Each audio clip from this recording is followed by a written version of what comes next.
যে বাঁধগুলো আছে, বাঁধগুলো টেকসই না হওয়ার কারণে আমাদের এই অবস্থা।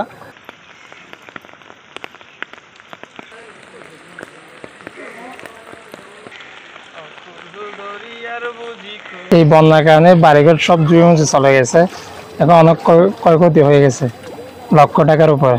এই বাঁধগুলো যদি সঠিকভাবে নির্মাণ করেন এবং টেকসইভাবে করেন, তাহলে অদূর ভবিষ্যতে হয়তো আমরা এই বন্যা কবলিত এলাকা থেকে আমরা মুক্তি পাবো।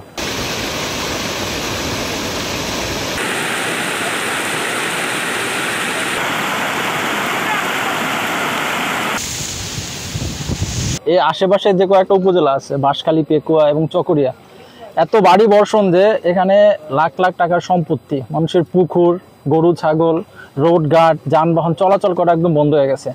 শুধু আপনি বড় বড় উপজেলার যে শহরগুলো দেখেন, মানুষের জীবন মানের যে অবস্থা এখন বর্তমানে সব থমকাই গেছে।